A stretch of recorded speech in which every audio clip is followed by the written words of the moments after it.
नमस्कार दोस्तों, पंकज पाठक English channel पर आपका हार्दिक स्वागत है। हम लोग मध्य प्रदेश सामान्य अध्ययन पर प्रश्नों के माध्यम से चर्चा कर रहे ताकि आपका विषय के प्रति समझ विकसित हो। तो आप लोग अभी मध्य प्रदेश का कल्चर पढ़ रहे हैं। मध्य प्रदेश की भूगोल हमने प्रश्नों के माध्यम से कवर करने की कोशिश की और आपके चैनल पर उपलब्ध हैं सभी वीडियो, आप उनको जाकर देखिएगा और अपने नोट्स बना सकें तो बनाने का प्रयास कीजिएगा। अगर नोट्स नहीं बना पाते हैं तो चैनल पर जुड़ जाइए, चैनल पर आपको चीज़ें मिल जाएंगी, टेलीग्राम चैनल पर जो डिस्क्रिप्शन बॉक्स में होता है। अच्छा, एक और हम बात बताना चाहते कि जो आपकी क्लास गुरुवार की नहीं आ पाई है वो क्लास आपको शुक्रवार और शनिवार को देखने को मिलेगी, यानी इस बार शनिवार तक सेशन रहेगा, इस बात को याद रखना है। तो अब हम चलते हैं टॉपिक की तरफ। टॉपिक का नाम है मध्य प्रदेश पर्यटन स्थल। मतलब इस पर्यटन स्थल को हमने दो पार्ट में बांटा है कल्चर के अंतर्गत। बड़ा महत्वपूर्ण टॉपिक है और इससे प्रश्न बनना लाजमी होता है किसी भी एग्जाम्स में मध्य प्रदेश के। तो आप लोग देखिएगा, मध्य प्रदेश में पर्यटन स्थल पार्ट पहला। ठीक है, चले टॉपिक की तरफ आगे बढ़ते हैं। देखिएगा, देखिए सभी महत्वपूर्ण टॉपिक है और महत्वपूर्ण प्रश्न हैं जो पिछले वर्षों में आए हुए प्रश्न हैं उन पर ही डिस्कस कर रहे हैं और इसके माध्यम से आने वाले संभावित प्रश्नों पर भी हम चर्चा करने का प्रयास कर रहे हैं। तो देखिएगा, प्रश्न पढ़ें आप। सात सागर, नौ नारायण, 84 महादेव। अगर आप शब्द को अच्छे से समझते चलेंगे तो नहीं भी बन रहा है प्रश्न तो आप आंसर वहां पर लगा पाएंगे, बाकी हम समझाएंगे आपको। सात सागर, नौ नारायण, 84 महादेव की परिक्रमा मध्य प्रदेश में किस नगर में संपन्न होती है? सात सागर, नौ नारायण, 84 महादेव की परिक्रमा मध्य प्रदेश के किस नगर में संपन्न मानी जाती है? इस बात को आपको आंसर देने का प्रयास करना है। देखें, अब जब ये पवित्र नाम है, सभी कहते हैं हिंदू परंपरा या सनातन या वैदिक परंपरा के अनुसार सागरों नारायण तो देवता ही है और 84 महादेव अगर इनकी कोई परिक्रमा करता है अथवा यहाँ जाता है तो इसका स्पष्ट मतलब होता है वो सनातनी परंपरा पर आस्था रखता है, विश्वास रखता है और उसके प्रति समर्पित भी है। तो आप बताएं इनमें से कौन सा स्थल ऐसा होगा जो कहीं ना कहीं भगवान शिव से संबंधित हो? आप आंसर देने का प्रयास कीजिएगा। सात सागर, नौ नारायण एवं 84 महादेव। तो धार्मिक महत्व के स्थल सभी है, ये आप सब जानते हैं। अमरकंटक अनूपपुर में पड़ता है, आंसर दें जब तक आप, हम डिटेल बता रहे हैं। अनूपपुर में पड़ता है अमरकंटक, आप सबको पता है, यहीं से नर्मदा माई का उद्गम होता है या नर्मदा नदी यहां से उद्गमित या निकलती है, ओरिगन यहां से होता है। चित्रकूट भी एक पवित्र स्थल है, मंदाकिनी नदी के तट पर सतना में पड़ता है, याद रखना है। ओंकारेश्वर भी नर्मदा नदी के तट पर है जो खंडवा में पड़ता है, ओंकारेश्वर। और आप सब जानते हैं यहीं पर ओंकारेश्वर ज्योतिर्लिंग है, अर्थात कह सकते हैं यहाँ ममलेश्वर है, ममलेश्वर ज्योतिर्लिंग है। मध्य प्रदेश में 12 में से 2 ज्योतिर्लिंग एमपी में है, एक ओंकारेश्वर जिसे ममलेश्वर कहते हैं और एक जो है वो महाकालेश्वर उज्जैन में है। उज्जैन भी एक पवित्र स्थल माना जाता है, क्षिप्रा नदी के तट पर है, क्षिप्रा नदी के तट पर है उज्जैन, आप सब जानते हैं। और यहाँ पर महाकालेश्वर ज्योतिर्लिंग स्थित है जो देश का एकमात्र दक्षिण मुखी ज्योतिर्लिंग है। एकमात्र दक्षिण मुखी ज्योतिर्लिंग है, याद रखना। एकमात्र ऐसा ज्योतिर्लिंग जो दक्षिण मुखी है वो उज्जैन का महाकालेश्वर है जो क्षिप्रा नदी के तट पर उज्जैन पड़ता है। और आप सब जानते हैं यहाँ क्षिप्रा नदी के तट पर उज्जैन में महाकुंभ का मेला भी लगता है, इस बात को याद रखना है, जो 12 वर्षों के बाद आता है, 12 वर्षों में आता है महाकुंभ का मेला। ठीक दोस्तों, आप सब चीजों पर डिस्कस करेंगे और सब चीजों को जानते होंगे। अमरकंटक माई की बगिया है, यहाँ नर्मदा नदी है। चित्रकूट कामतगिरी पर्वत है, सीता की रसोई है और बहुत चीजें यहाँ पर चित्रकूट में आपको देखने को मिलेंगी जो भगवान राम से संबंधित हैं। ओंकारेश्वर, खंडवा, ममलेश्वर एक ज्योतिर्लिंग है। उज्जैन क्षिप्रा नदी के तट पर महाकालेश्वर देश का एकमात्र दक्षिण मुखी ज्योतिर्लिंग है। तो किस नगर की यात्रा करने से सनातन परंपरा के अनुसार 7 सागर, 9 नारायण और 84 महादेव की परिक्रमा पूरी मानी जाती है? तो आप आंसर देने का प्रयास करें। सबसे पवित्र नगर है उसका नाम उज्जैन है। इसका मतलब ये नहीं कि और पवित्र नहीं है, सभी पवित्र है, लेकिन अगर आपने उज्जैन की यात्रा कर ली तो ऐसा कहा जाता है सनातन परंपरा में कि आपने 7 सागर, 9 नारायण और 84 महादेव की परिक्रमा कर ली है मध्य प्रदेश में। इतना पुण्य अर्जित कर लिया है। तो आप समझ सकते हैं सबसे ज्यादा पवित्र स्थल अगर कोई है वर्तमान में तो वो उज्जैन है। और यहां महाकालेश्वर का मंदिर है जो देश का एकमात्र दक्षिण मुखी ज्योतिर्लिंग है। महाकुंभ का मेला यहां 12 वर्षों में लगता है। तो उज्जैन की यात्रा करने से कह सकते हैं आपने 7 सागर, 9 नारायण और 84 महादेव की परिक्रमा पूरी कर ली है। तो और कई स्थानों से जाने से अच्छा है कि उज्जैन घूम आओ। इसका मतलब है आप कह सकते हो कि हमने 7 सागर, 9 नारायण और 84 महादेव की परिक्रमा पूरी कर ली है क्योंकि हम उज्जैन घूमकर आ गए हैं। दोस्तों आपने इसका आंसर दिया होगा। उज्जैन में ही आप सब जानते हैं सांदीपनी आश्रम है जहां भगवान कृष्ण ने शिक्षा अर्जित की थी। सांदीपनी आश्रम है। उज्जैन में ही आप जानते हैं जंतर मंतर भी है, सवाई जयसिंह के द्वारा स्थापित। उज्जैन में जंतर मंतर वेधशाला है, सवाई जयसिंह द्वारा स्थापित जो मानी जाती है। दोस्तों आपने इसका आंसर दिया होगा और इसका आंसर है उज्जैन। ठीक, तो इसका राइट आंसर क्या हुआ? उज्जैन हुआ। ठीक, चलें अगले प्रश्न की तरफ बढ़ते हैं। चलें अगला प्रश्न देखिए। मध्य प्रदेश में सांची के स्तूप में देखी जाने वाली सजावट की शैली क्या है? आप जब तक आंसर दें, ये सभी आर्ट एंड कल्चर की शैलियां होती हैं। गांधार, मथुरा चित्रकला से जुड़ी है, अमरावती भी कहीं ना कहीं मूर्तियों से जुड़ी है, भरूच भी कोई सजावट की शैली होगी। ठीक, तो आपको इसका आंसर देना है। लेकिन अमरावती का एमपी में कम संबंध है, महाराष्ट्र से संबंध निकलता है। गांधार और मथुरा की जहां बौद्ध देखने को मिलेगी वहां कुछ मात्रा में मिल सकती है। भरहुत स्तूप तो आपको पता है सतना में स्थित है, ये एक शैली भी है, इस बात को याद रखना है। तो मध्य प्रदेश में सांची के स्तूप में देखी जाने वाली सजावट की शैली को क्या कहा जाता है? तो हम जब तक डिटेल बताते हैं जब तक आप आंसर दें। सांची स्तूप देखें, सांची का स्तूप बौद्ध धर्म का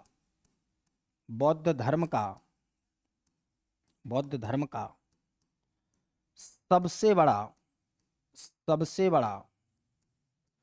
स्तूप है सांची का स्तूप। ठीक, 3री सदी ईसा पूर्व में इसका निर्माण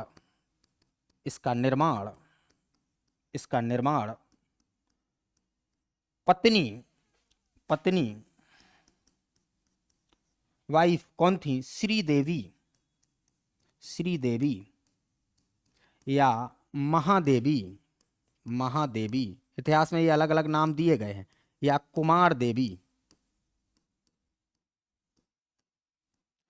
के कहने पर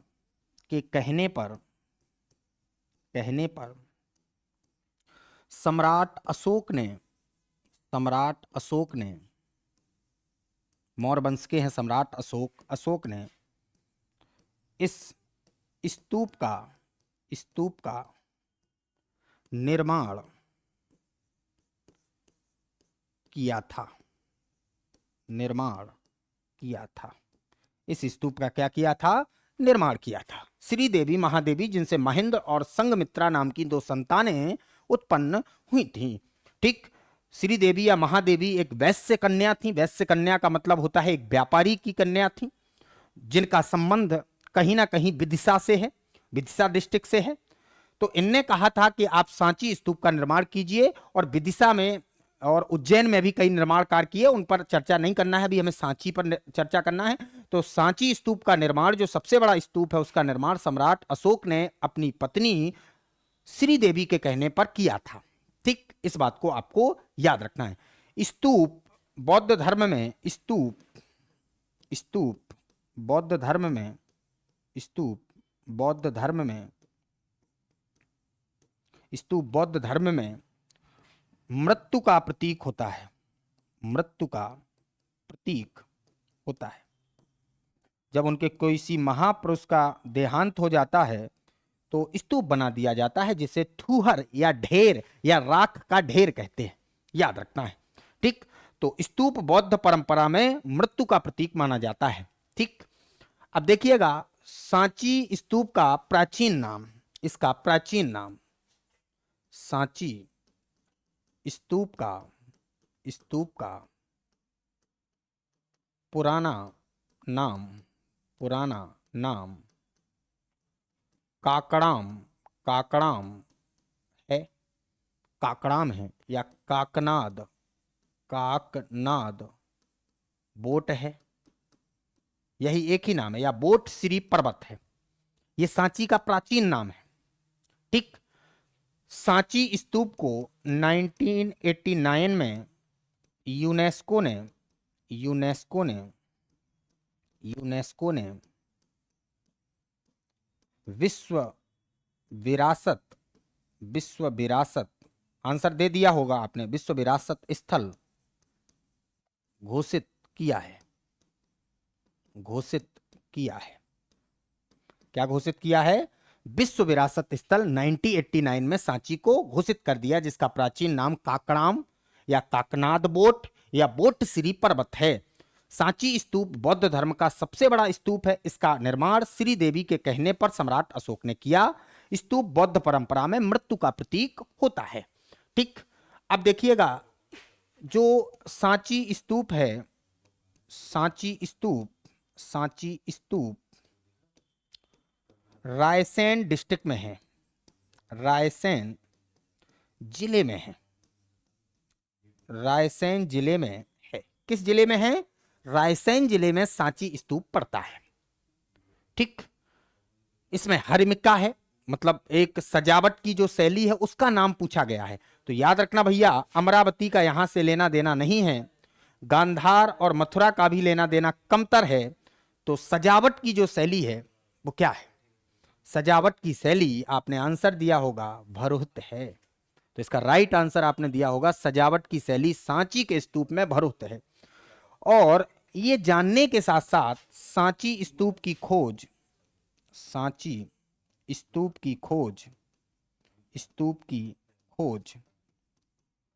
सांची से निकालना है सिलना, और सिलता कौन है? टेलर। तो इसकी खोज किसने की? टेलर ने। सिलता कौन है? टेलर। तो सांची का मतलब सिलना, सिलने से टेलर, टेलर ने खोज की। ठीक, तो सांची स्तूप की खोज किसने की? टेलर महोदय ने की थी, जो रायसेन डिस्ट्रिक्ट में स्थित है। तो सांची स्तूप के बारे में आप जान गए। तो मध्य प्रदेश में सांची के स्तूप में देखी जाने वाली सजावट की शैली को क्या कहा जाता है? भरहुत शैली। क्या कहते हैं?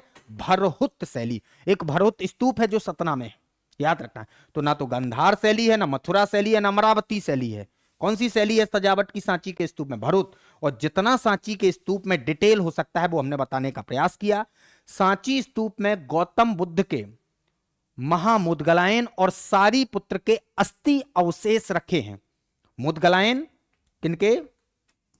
मोदगलायन ये शिष्य हैं गौतम बुद्ध के। और सारीपुत्र इनके अवशेष रखे हैं। इनके क्या रखे हैं? अवशेष रखे हुए हैं सांची के स्तूप में, याद रखना, जो रायसेन डिस्ट्रिक्ट मध्य प्रदेश में स्थित है। दोस्तों आपने आंसर दिया होगा। सांची स्तूप में सजावट की शैली मथुरा, गांधार और अमरावती नहीं है, बल्कि भरहुत है। ठीक, क्योंकि ये मूर्ति निर्माण है। मथुरा और गांधार क्या है? मूर्ति निर्माण है। अमरावती चित्रकला है, ये सजावट की शैली थोड़ी है। सजावट की शैली कौन है? अवरोध है। ये तो कलाएं हैं, आर्ट एंड कल्चर में कभी मौका लगा तो पढ़ाएंगे आपको। ठीक है, आप समझ गए होंगे, आपने इसका आंसर दिया होगा। चले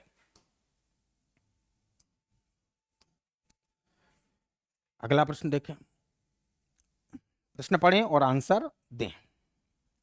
मध्य प्रदेश के निम्नलिखित में से किस जिले में भीमबेटका शैलाश्रय, शैलाश्रय का मतलब पत्थर के आश्रय, स्थित है? जल्दी बताएं। मध्य प्रदेश के निम्नलिखित में से किस जिले में भीमबेटका शैलाश्रय स्थित है? जब तक आप आंसर दें हम डिटेल बताने का प्रयास करते हैं। देखें, भीमबेटका, भीमबेटका आप बताएं कहां पर है, आपको यह बताना है। भीमबेटका, देख भीमबेटका जो स्थल है ये पुरातात्विक स्थल है। कैसा स्थल है? आर्कियोलॉजिकल प्लेस है या हेरिटेज साइट है? आर्कियोलॉजिकल हेरिटेज साइट, पुरातात्विक स्थल। ठीक, और अगर राइट बात करें तो इसे उच्च पुरा पाषाण काल में रखते हैं। कहाँ रखते हैं? उच्च पुरा पाषाण काल में रखते हैं पुरातात्विक स्थल को, उच्च पुरा पाषाण काल में। और कोई भी पाषाण काल हो, ताम्र पाषाण काल हो, ये सब कहीं ना कहीं क्या कहलाते हैं? ये सब पुरातात्विक स्थल कहलाते हैं, आर्कियोलॉजिकल साइट कहलाते हैं। ठीक, तो उच्च पुरा पाषाण काल है, इसका मतलब है पुरातात्विक स्थल है, आर्कियोलॉजिकल हेरिटेज साइट है, आर्कियोलॉजिकल प्लेसेस हैं। इतिहास में प्लेस नहीं बोलना है, स्थल को साइट बोलना है। ठीक, हेरिटेज साइट, हेरिटेज साइट का मतलब एक विरासत स्थल है, याद रखना है। ठीक, तो उच्च पुरापाषाण काल पुरातात्विक स्थल है भीमबेटका। और सबसे पहले यहां पर रंगीन चित्रकारी आई। रंगीन, कई फैक्ट क्लियर हो जाएंगे आपको। चित्रकारी आई, तो आज से कभी पूछे चित्रकारी की शुरुआत कब होती है? उच्च पुरापाषाण काल में। उदाहरण पूछे तो बता देना, भीमबेटका रंगीन चित्रकारी। यहां पर कहते हैं विभिन्न प्रकार के पशुओं की चित्रों को अंकित किया गया है सेलों में, पत्थरों में, स्टोन में, इन गुफाओं में भीमबेटका की। अलग अलग रंग उनमें भरे गए हैं। और कहते हैं शिकार कर रहे हैं कौन? मनुष्य, हंटिंग कर रहे हैं, इस बात को याद रखना है। और यह पूरा प्रदर्शित किया गया है कहां पर? भीमबेटका के गुफाओं में, इस बात को याद रखना है। तो भीमबेटका पुरातात्विक स्थल है, उच्च पुरापाषाण काल का स्थल है, और उच्च पुरापाषाण काल में ही रंगीन चित्रकारी आई। तो इसमें क्या बने हुए हैं? भित्ति चित्र, भींत पर बने चित्र, भित्ति चित्र बने हैं। क्या बने हैं? भित्ति चित्र, भींत पर बने चित्र हैं, जीव जंतुओं के चित्र हैं। ठीक, इस बात को याद रखना है। कहते हैं भीमबेटका का अपना एक पुरातात्विक या ऐतिहासिक महत्व होने के कारण 2003 में यूनेस्को ने, किसने? यूनेस्को ने इसे विश्व विरासत स्थल घोषित किया है। दोस्तों आपने आंसर दे दिया होगा मेरे अनुसार। हम अभी डिटेल बता रहे हैं, आपको ये बार बताना है भीमबेटका है कहां, हम डिटेल बता रहे हैं आपको सब कुछ। तो भीमबेटका को 2003 में यूनेस्को ने विश्व विरासत स्थल घोषित कर दिया है। भित्ति चित्र है, रंगीन चित्रकारी है, उच्च पुरापाषाण काल का है, पुरातात्विक स्थल है, आर्कियोलॉजिकल हेरिटेज साइट है, याद रखना है भीमबेटका। और भीमबेटका, अब हम क्लू देते हैं आंसर लगाने के लिए, अगर अभी तक नहीं दिया है, वैसे तो दे देते हैं बच्चे। ओबेदुल्लाहगंज में है, ओबेदुल्लागंज में है, ओबेदुल्लागंज में है। कौन से में है? ओबेदुल्लागंज तहसील में है। और ओबेदुल्लागंज कहां पड़ता है? तो ये रायसेन डिस्ट्रिक्ट में पड़ता है, रायसेन में अवस्थित है या स्थित है भीमबेटका। कहां पर स्थित है? रायसेन में स्थित है ओबेदुल्लाहगंज भीमबेटका। ठीक, तो आप लोग इसका आंसर दिए होंगे 2003 में, जिसे यूनेस्को ने विश्व विरासत स्थल घोषित किया। और भीमबेटका चूंकि एक आर्कियोलॉजिकल हेरिटेज साइट है, इसलिए इसकी खोज 1957 से 58 में किसने की थी? विष्णु विष्णु विष्णु विष्णु श्रीधर श्रीधर वाकड़कर ने, विष्णु श्रीधर वाकड़कर, जिनका संबंध नीमच डिस्ट्रिक्ट से है, विष्णु श्रीधर वाकड़कर ने खोज की थी भीमबेटका की। और 2003 में यूनेस्को एक संगठन है, सांस्कृतिक और वैज्ञानिक संगठन, जो यूएनओ यूनाइटेड नेशन ऑर्गेनाइजेशन का अंग है। याद रखना है, अंग तो अलग होते हैं लेकिन इसका एक हिस्सा है, इस बात को याद रखना है, जो सांस्कृतिक और वैज्ञानिक क्षेत्रों में काम करता है। तो खोज विष्णु श्रीधर वाकड़कर ने की। तो बताएं भीमबेटका क्या है, कहां है, किस काल का स्थल है, क्या देखा गया, कब यूनेस्को ने विश्व विरासत स्थल घोषित किया, ये सब देख लिया। तो इसका राइट आंसर आपने दिया होगा, राइट आंसर इसका रायसेन है। आंसर आपको देना है, हमें तो डिटेल बताना है, याद रखना है, डिटेल पता चल जाएगा, आंसर आप अपने आप दे दोगे। आपको यह भी पता चल गया इससे कि रंगीन चित्रकारी की शुरुआत भारत में कब हुई? उच्च पुरापाषाण काल से हुई है, और उच्च पुरापाषाण काल का ही एक हेरिटेज साइट है भीमबेटका।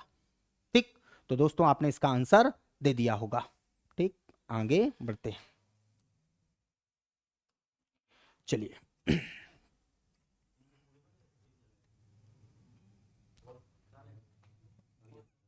देखिए, मध्य प्रदेश का प्राचीन शहर दसपुर अब किस नाम से जाना जाता है?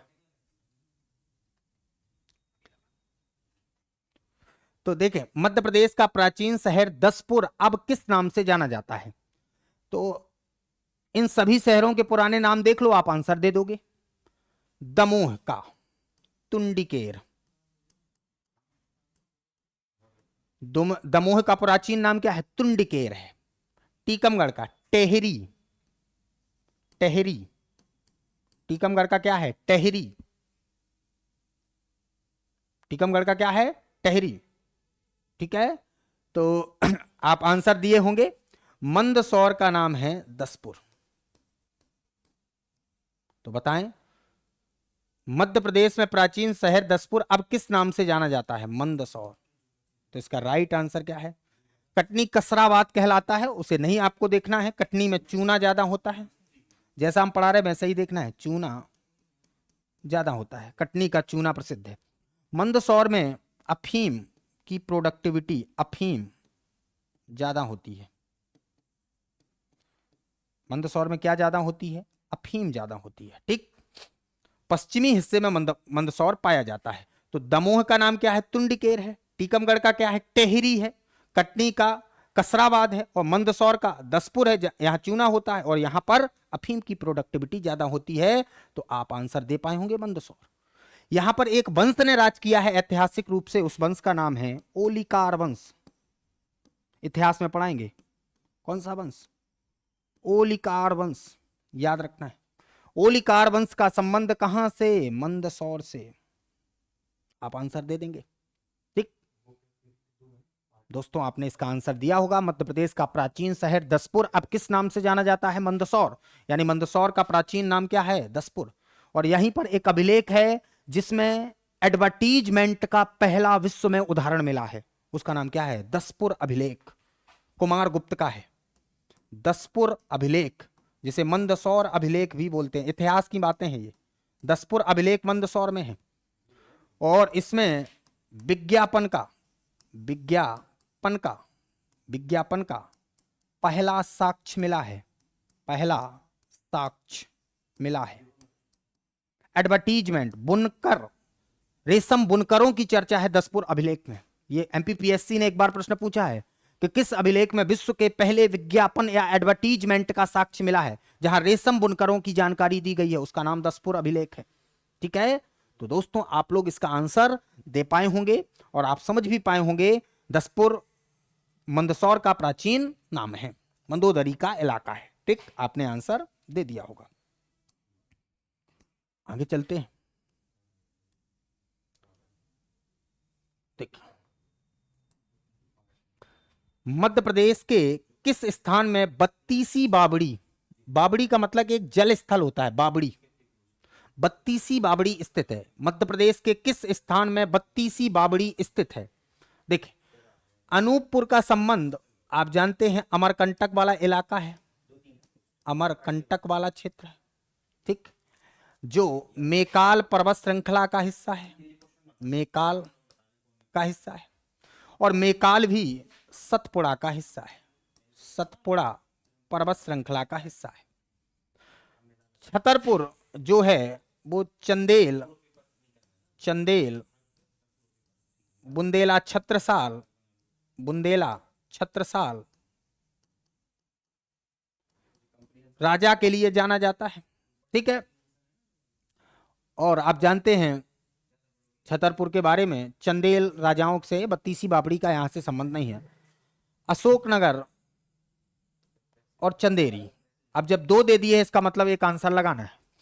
अधिकतर जो आपको स्थल मिले हैं वो अशोकनगर के चंदेरी में मिले हैं, इस बात को याद रखना है, क्योंकि ऑप्शन ऐसा नहीं डालना चाहिए। एग्जामिनर ने बहुत बड़ी गलती की है भाई, अशोकनगर अगर कोई टिक लगाएगा तो गलत कैसे होगा? अशोकनगर का ही हिस्सा तो चंदेरी है।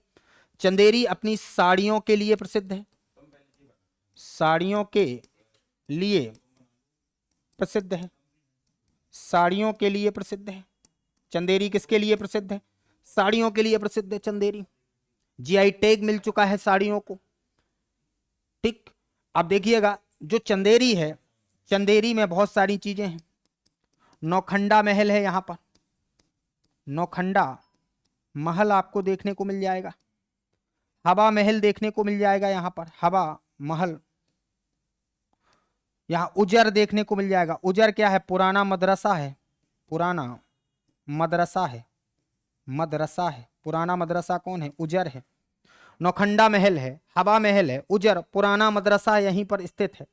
यहां पर बेजू बाबरा की, बेजू, बेजू बाबरा की, बाबरा की, बेजू बाबरा की समाधि है, जिन्हें बैजनाथ मिश्र कहते हैं, जो एक संगीतकार थे बेजू बाबरा, उनकी समाधि भी यहीं पर है।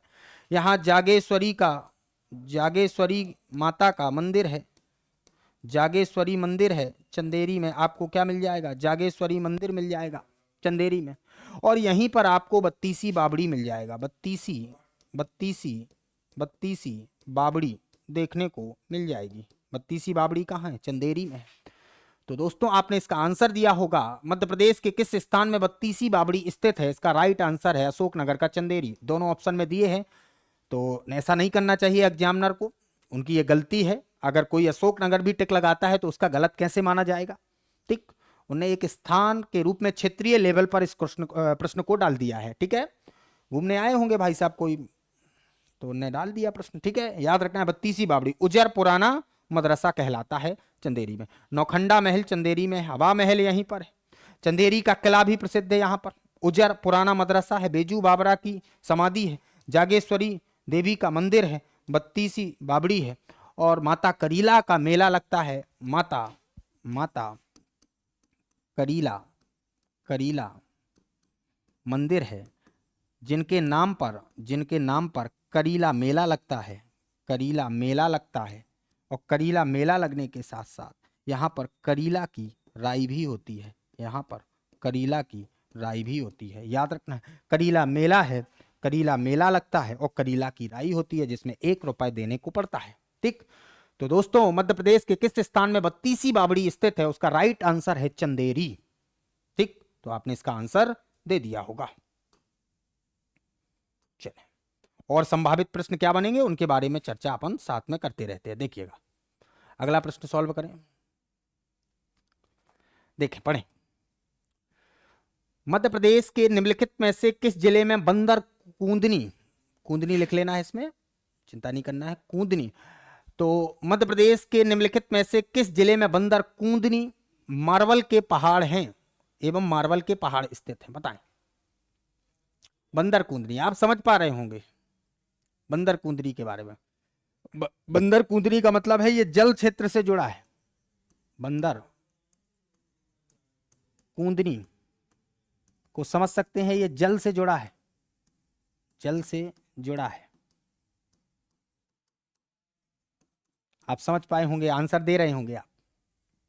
देखो, पटना तो होगा नहीं भैया, एमपी से रिलेशन नहीं है इसका। दतिया में भी नहीं होगा, जबलपुर में हो सकता है, इंदौर में भी हो सकता है, क्योंकि चंबल नदी का संबंध कहीं ना कहीं इंदौर से, पाताल पानी वाटरफॉल भी है वहां पर। आंसर दो आप लोग, जब तक हम डिटेल बता रहे हैं। मार्बल का मतलब होता है संगमरमर। मार्बल का मतलब क्या होता है? संगमरमर। संगमरमर। और संगमरमर कहाँ है? नर्मदा नदी में है। नर्मदा नदी में संगमरमर है। और किस स्थान पर है? जबलपुर में है। जबलपुर में है। तो आपने इसका राइट आंसर दिया होगा। इसका राइट आंसर क्या है? जबलपुर है। आप बताएं जबलपुर में और क्या देखने को मिलेगा? बंदर कूंदनी है, मार्बल्स के पहाड़ भी हैं, यानी संगमरमर के पहाड़ भी जबलपुर में स्थित है। तो जबलपुर में आपको पता है लम्हेटा, लम्हेटा घाट भी आपने देखा होगा, जहां राजा सौरस मिले थे, एक मांसाहारी डायनासोर। याद रखना है, लम्हेटा घाट में मिला था। लम्हेटा घाट का संबंध कहीं ना कहीं जबलपुर से। तिलवाड़ा घाट, तिलवाड़ा घाट जहां बापू की अस्थियां विसर्जित की गई थी, तिलवाड़ा घाट का संबंध भी कहीं ना कहीं जबलपुर से। याद रखना है। और इन दोनों घाटों का संबंध नर्मदा नदी से है। यहां पर आपको 64 योगिनी योगिनी मंदिर भी देखने को मिल जाएगा। यहां पर आपको माई की बगिया, आप अनूपपुर में चले जाएंगे, याद रखना है, यहां नहीं है। 64 योगिनी मंदिर खजुराहो में भी है, जबलपुर में भी है, मुरैना में भी है। तो ये कहाँ कहाँ है 64 योगिनी? खजुराहो में भी है, खजुराहो में भी है। और ये कहाँ है? जबलपुर में भी है, जबलपुर में भी है। और ये कहाँ पर है? खजुराहो में, जबलपुर में और मुरैना में भी है। याद रखना। और जो मुरैना वाला है, इसकी तर्ज पर भारत की पुरानी संसद का निर्माण हुआ था। तो मध्य प्रदेश के निम्नलिखित में से किस जिले में बंदर कूंदनी बनी है? ऐसा लगता है कि बंदर कूंदनी हो वो, ठीक। तो उसका राइट आंसर क्या है? जबलपुर, नर्मदा नदी की बंदर कूंदनी, ठीक। आपने आंसर दे दिया होगा। अगले प्रश्न की तरफ बढ़ते हैं। देखें, आंसर दें। अच्छा प्रश्न है, पढ़ें। सभी प्रश्न शानदार हैं और अन्य संभावित प्रश्न क्या बन सकते हैं उन पर भी चर्चा करने का प्रयास करते हैं। हरदा जिले के प्रसिद्ध तेली की सराय कहां स्थित है? तेली की सराय, हरदा जिले के प्रसिद्ध तेली की सराय कहां स्थित है? नाम भी दे दिया, हरदा में है। तो भैया बताओ, हरदा का संबंध किससे है? इंडिया का संबंध तो भारत है ये। अब यहां कहां टिक लगाएंगे आप? इंडिया थोड़ी कोई स्थल होगा। तेली की सराय कहां स्थित है? हरदा में, ये पूछा है। चंदेरी तो अशोक नगर का है। कहां का है? अशोक नगर का है। तो ये तो वैसे ही कट गया, हरदा जिले में बताना है। नेमावार देवास से रिलेटेड है, ये भी वैसे ही कट गया क्योंकि हरदा जिले का है। तो राइट आंसर आप बताएं क्या होगा? देखें, इसका आंसर चेंज, कोई ऑप्शन चेंज करने पड़ेंगे दोस्तों। जो जो सिवनी है, यहां पर आप डी नंबर में लिखें हांडिया। दरअसल इंडिया में हांडिया लिखना था, याद रखना। हांडिया एक स्थल है हरदा जिले का। हांडिया में एक किला है, मकड़ाई का किला, और मुल्ला दो प्याजा की समाधि है वहां पर। तो इंडिया किताब में गलती हुई होगी, चिंता नहीं करना है। तो हरदा जिले के प्रसिद्ध तेली की सराय कहाँ स्थित है, याद रखना है। तो आपको आंसर देना है इसका हांडिया में। कहां पर है? हांडिया। इंडिया की जगह हांडिया भी लिख सकता था, लेकिन एग्जामिनर ने गलती कर दी होगी, ठीक है, याद रखना है। तो हांडिया कहां पड़ता है? हरदा जिले में। हांडिया में और क्या है तो याद रखना है।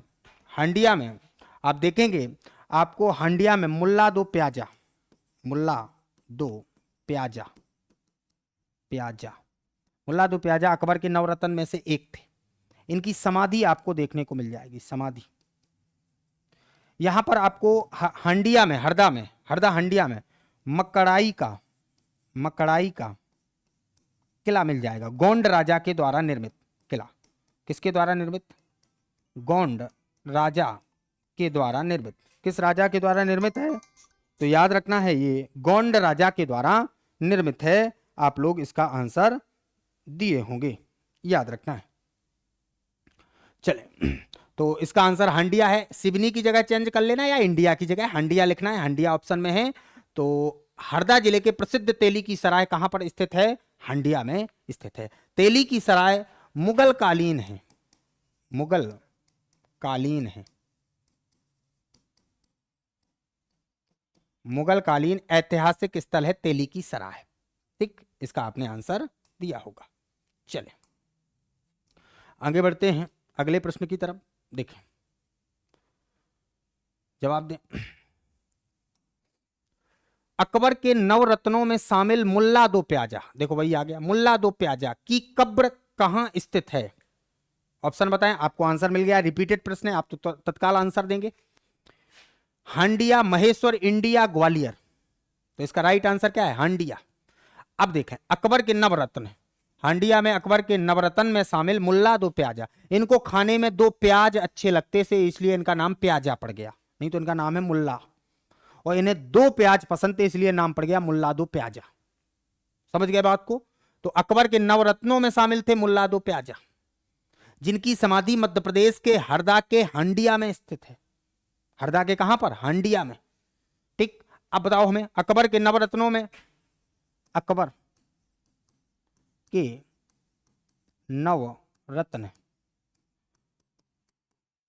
बीरबल पता होगा आपने,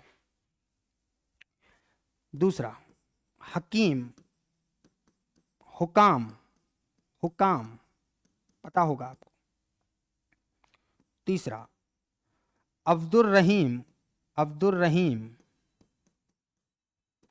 खान खाना, बैरम खां का पुत्र अब्दुल रहीम खान खाना। इसका संबंध भी मध्य प्रदेश में चित्रकूट से है। अब्दुल रहीम खान खाना का यहां रहा है, उसकी कर्म स्थली है। बड़ा प्रसिद्ध लेखक है अब्दुल रहीम खान खाना, फारसी भाषा का। बीरबल, हकीम हुकाम, अब्दुल रहीम खाने खाना। मानसिंह राजावत राजा थे, कछवाहा राजा बोलते हैं उन्हें, भारमल के। मानसिंह याद रखना है, मानसिंह है। तानसेन संगीतकार थे, रीवा के दरबार से ले गए थे तानसेन, जो बाद में मुस्लिम धर्म को स्वीकार किए, याद रखना है। ठीक, तानसेन हुए। फेजी, फेजी, मुल्ला दो प्याजा, मुल्ला दो प्याजा, मुल्ला दो प्याजा। अगला आंसर देना है, बीरबल, हकीम हुकाम, अब्दुल रहीम खान खाना, मानसिंह, तानसेन, फेजी, मुल्ला दो प्याजा, अब्दुल फजल, अब्दुल फजल, अबुल फजल भी बोल सकते हैं, अब्दुल फजल। ये इनके नवरत्न है अकबर के। अकबर के नवरत्नों में कौन कौन शामिल है? बीरबल, हकीम हुकाम, अब्दुल रहीम खाने खाना, मानसिंह, तानसेन, फेजी, मुल्ला दो प्याजा, अब्दुल फजल या अबुल फजल, अबुल फजल। आप लोग आंसर दें। तो इनके नवरत्न है, ठीक है। तो बीरबल है, हकीम हुकाम है, अब्दुल रहीम खाने खाना है, मानसिंह है, तानसेन है, फेजी है, मुल्ला दो प्याजा है, अबुल फजल है। एक नाम आपको बताना है, क्या है? बीरबल, हकीम हुकाम, अब्दुल रहीम खाने खाना, मानसिंह, तानसेन, फेजी, मुल्ला दो प्याजा, अब्दुल या अबुल फजल। ये आपके अकबर के नवरत्न हैं, जो उसके दरबार की शोभा को बढ़ाते थे, याद रखना है। ठीक, तो अकबर के नवरत्न में शामिल मुल्ला दो प्याजा की कब्र कहां स्थित है? इसकी कब्र हांडिया में स्थित है। इसकी कब्र कहां पर है? हांडिया में स्थित है। किसकी कब्र हांडिया में है? मुल्ला दो प्याजा। इन्हें खाने में दो प्याज अच्छे लगते थे, इन्हें खाने में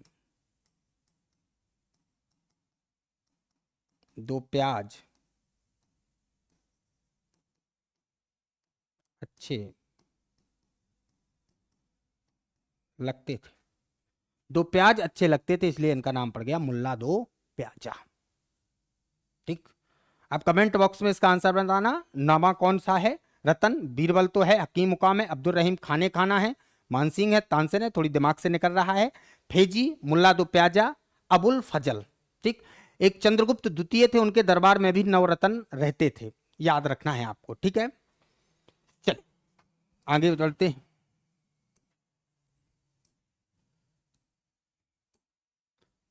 सयाजी द्वार कहां स्थित है? बताएं, कौन सा द्वार? सयाजी द्वार, सयाजी द्वार कहां स्थित है? बताएं आप, इसका आंसर दें। सयाजी द्वार के बारे में जानते हैं। यह द्वार यह द्वार देवास का प्रमुख केंद्रीय स्थल है। याद रखना है, प्रमुख केंद्रीय स्थल है देवास का सयाजी द्वार। यहां से पूरी चीजें संचालित होती हैं। यहां पर पूरी चीजें क्या होती हैं, कंडक्ट की जाती हैं या संचालित होती हैं सयाजी द्वार से। याद रखना है, कौन से द्वार से। यहां पर आप जाएंगे जब देवास में तो आपको एक मंदिर मिलेगा, चामुंडा, चामुंडा देवी का मंदिर, चामुंडा देवी का मंदिर देखने को मिल जाएगा। कौन सा मंदिर, चामुंडा देवी का मंदिर। ठीक है, याद रखना है, चामुंडा देवी का मंदिर आपको कहां देखने को मिलेगा, देवास में। देवास को आप सब जानते हैं क्या बोलते हैं, सोयाबीन सिटी बोलते हैं, सोयाबीन सिटी बोलते हैं। क्या बोलते हैं, सोयाबीन सिटी कहते हैं, क्योंकि सबसे पहले सोयाबीन का उत्पादन देवास में हुआ, लेकिन सबसे ज्यादा सोयाबीन उज्जैन में होता है। ठीक, तो आपने आंसर दे दिया होगा। चलें अगले प्रश्न की तरफ बढ़ते हैं। प्रश्न का जवाब दें। अकबर के समय तुलसीदास ने रामचरितमानस की रचना किस स्थान पर की। अमरकंटक नहीं है भैया, वहां नहीं गए थे लिखने के लिए। भगवान राम का संबंध कहां से है, ओरछा से भगवान राम का संबंध है, लेकिन वहां पर तुलसीदास ने रामचरित नहीं लिखी है। उज्जैन में भी रामचरित नहीं लिखी है, तो इसका राइट आंसर क्या होगा, चित्रकूट। चित्रकूट में बहुत लंबा समय भगवान राम ने गुजारा था, और तुलसीदास जो उनके भक्त हैं उन्होंने अकबर के समय में यहीं पर रामचरितमानस की रचना की थी, ऐसा कहा जाता है। ठीक, चित्रकूट सतना डिस्ट्रिक्ट में है, सतना में है। मंदाकिनी, मंदाकिनी नदी के किनारे है, मंदाकिनी नदी के किनारे है। ठीक है, और यहीं पर तुलसीदास ने रामचरितमानस लिखी, और यहीं पर अब्दुल रहीम खान खाना भी रहे। अब्दुल रहीम खाने खाना, खान खाना यहीं पर रहे, खान खाना कहां पर रहे, तो याद रखना है चित्रकूट में उनकी कर्मस्थली रही है। यहां पर प्रसिद्ध तीर्थ स्थल जैन धर्म का, जैन तीर्थ स्थल, जैन तीर्थ स्थल चित्रकूट में कामदगिरी पर्वत, कामदगिरी, कामदगिरी पर्वत का संबंध जैन धर्म से, हिंदू धर्म से नहीं है, जो चित्रकूट में स्थित है कामदगिरी। समझ गए ना बात को। तो अकबर के समय तुलसीदास ने रामचरितमानस की रचना किस स्थान पर की, इसका राइट आंसर है चित्रकूट। आपने आंसर दिया होगा। चलें अगले प्रश्न की तरफ बढ़ते हैं। प्रसिद्ध जैन तीर्थ स्थल द्रोणगिरी कहां स्थित है, बताएं। आओ बुंदेलखंड वालों, वहीं पर है, बताएं। प्रसिद्ध जैन तीर्थ स्थल द्रोणगिरी कहां स्थित है, द्रोणगिरी। बड़वानी में 52 गजा है, महामस्तका अभिषेक होता है यहां, 52 गजा, 52 गजा, 52 भी बोलते हैं, 52 गजा महामस्तका अभिषेक होता है यहां पर। ठीक है, गोमतगिरी, गोमतगिरी इंदौर में है। खरगोन में पावागिरी है, पावागिरी सब जैन धर्म के तीर्थ स्थल है, पावागिरी। और छतरपुर में द्रोणगिरी है, छतरपुर में क्या है, द्रोणगिरी है, जैन धर्म से संबंधित तीर्थ स्थल है। समझ गए। तो जैन तीर्थ स्थल द्रोणगिरी कहां पर स्थित है, खरगोन में पावागिरी, इंदौर में गोमतगिरी, बड़वानी में 52 गजा जहां महामस्तका अभिषेक होता है। और बड़वानी को आप जानते हैं मध्य प्रदेश का पेरिस बोलते हैं, मध्य प्रदेश का पेरिस बोलते हैं, मध्य प्रदेश का पेरिस कहते हैं, मध्य प्रदेश का क्या कहते हैं, पेरिस कहते हैं। किसको कहते हैं, बड़वानी को कहते हैं। और यहाँ महामस्तकाभिषेक होता है दक्षिण भारत में कर्नाटक की तर्ज पर, और यहीं 52 गजा स्थित है जो जैन तीर्थ स्थल है। तो द्रोणगिरी का संबंध कहाँ से है, छतरपुर से। इसका राइट आंसर आपने दे दिया होगा। चले आगे बढ़ते हैं। अगला प्रश्न देखिएगा। हाँ, फिर से वही गिरी आ गया। चलें देखें आंसर दें। मातुंग गिरी जैन तीर्थ स्थल स्थित है, मातुंग गिरी बताएं। देखो मंगलगिरी सागर है, कुंडलपुर दमोह है, दमोह में कुंडलपुर जैन तीर्थ स्थल है। बड़वानी में 52 गजा है, क्या है, 52 गजा है, महामस्तकाभिषेक होता है। तो इसका राइट आंसर क्या हुआ? धार। मंगलगिरी का संबंध सागर से है, मंगलगिरी का संबंध सागर से, मंगलगिरी का संबंध। तो इसका राइट आंसर मातुंग गिरी कहाँ है? धार में है। और आप बताएं हमें, मातुंग गिरी धार में है, तो धार में और क्या है बताइएगा। धार में आपको सरदारपुर अभ्यारण्य देखने को मिल जाएगा, देखने को मिलेगा। अब ये अभ्यारण्य नहीं रहा है, आपको ये भी पता है, यह अब नेशनल पार्क बन गया है, जहां डायनासोर के अवशेषों को खोजा जा रहा है। ठीक है, धार में बाघ की गुफाएं हैं यहाँ पर। ठीक है, तो मातुंग गिरी जैन तीर्थ स्थल का संबंध कहां से है? इसका राइट आंसर है धार से। ठीक, आगे बढ़ते हैं। अगला प्रश्न देखिए, बाघ नामक स्थल कहां है? प्रश्न पूछ लिया है। बाघ का मतलब समझना है खतरनाक। दांत कैसे होंगे? खतरनाक, धारदार। तो धार तो कहीं लिख नहीं रहा। ग्वालियर के पास धार है क्या? नहीं है भैया, उत्तर में है ये तो ग्वालियर। इंदौर के पास है क्या? बिल्कुल नहीं, इंदौर के पास हो सकता है, अभी देखना है। भोपाल के पास है क्या? नहीं है, नीचे है थोड़ी धार। उज्जैन के पास है क्या? बिल्कुल नहीं है, पश्चिम में है। तो बाघ नामक स्थल कहां है? इंदौर के पास स्थित है। अब इसमें धार नहीं दिया है, लेकिन इंदौर से 150 किलोमीटर यानी सबसे कम किलोमीटर दूरी पर बाघ नामक स्थल स्थित है। ठीक है, तो बाघ नामक स्थल कहां स्थित है? इंदौर के पास 150 किलोमीटर दूर। इसका भोपाल नहीं होगा, उज्जैन नहीं होगा, ग्वालियर नहीं होगा। यहां पर बौद्ध धर्म की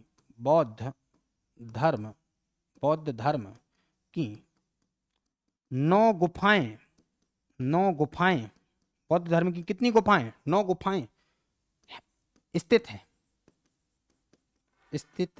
स्थित हैं, क्या है? स्थित हैं, याद रखना है, स्थित है। 9 गुफाएं स्थित है, जिन्हें बाघ गुफाएं कहते हैं। बाघ गुफाएं कहते हैं, जिनमें रंग महल, हाथी फोड़ महल, ये आपको देखने को मिलेगी। ठीक है, 5 बची हैं, 9 कुल गुफाएं थी, उनका संबंध बौद्ध धर्म से है। धार में है बाघ की गुफाएं, इंदौर के पास ज्यादा हैं, इसलिए इसका आंसर इंदौर होगा। ठीक, आपने इसका आंसर दे दिया होगा। और आप जानते हैं धार की गुफाओं की खोज डेंजर ने की होगी, डेंजर व्यक्ति ने, तो डेंजर ने ही की है भाई साहब, याद रखना है। जैसे सांची का मतलब सिलने का मतलब टेलर होता है, और बाघ होता है खतरनाक, डेंजर अंग्रेजी में, तो डेंजर ने ही खोज की बाघ की गुफाओं की, तो ज्यादा रटने की आवश्यकता नहीं पड़ेगी। ठीक, चलें अगले प्रश्न की तरफ बढ़ते हैं। अगला प्रश्न देखें, विदिशा में स्थित उदयगिरी में कितनी गुफाएं हैं? बताएं। पहले तो देखिए, उदयगिरी की गुफाएं, आंसर दें जब तक आप। उदयगिरी की गुफाएं विदिशा में है, विदिशा जिले में है। इनका संबंध जैन और बौद्ध धर्म से है, जैन और बौद्ध धर्म से है। किससे है? जैन और बौद्ध धर्म से है इनका रिलेशन, संबंध। एक गुफा और 20वीं गुफा जैन है, जैन धर्म को समर्पित है। बाकी सब गुफाएं हिंदू धर्म है या सनातन धर्म के लिए बाकी सब गुफाएं हैं, 18 गुफाएं। इसकी 5वीं गुफा बड़ी फेमस है, 5वीं गुफा बड़ी प्रसिद्ध है, गुफा प्रसिद्ध है, जिसका नाम बाराह गुफा है, जिसमें भगवान विष्णु को 12 अवतार में बताया गया है। और 12 अवतार का मतलब होता है सुअर। सुअर जो होता है वो ऐसे धरती को नोचता है, हमेशा देखिएगा, निकालता है।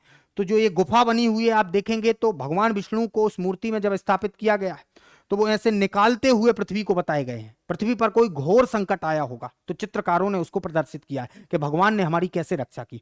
तो बाराह अवतार भगवान विष्णु का एक अवतार माना जाता है, इस बात को याद रखना है। जो 5वीं गुफा उदयगिरी की है वो वराह गुफा है, जो सबसे प्रसिद्ध है। तो विदिशा में स्थित उदयगिरी में कितनी गुफाएं हैं? इसका राइट आंसर है 20। तो दोस्तों, आप लोग चैनल का उपयोग अपने पढ़ाई के लिए कर रहे होंगे, ऐसा हमारा मानना है। और प्रयास ये है कि चैनल के माध्यम से और प्रश्न के स्तर पर आपके अध्ययन मध्य प्रदेश में संपूर्ण हो जाए, डिटेल भी नहीं पढ़ रहे हैं और कोशिश है कि प्रश्न के माध्यम से सब कुछ चीजें आप सीख लें, तो आपको कैसा वीडियो लगा आप लोग कमेंट बॉक्स में आकर जरूर बताइए। बहुत बहुत धन्यवाद।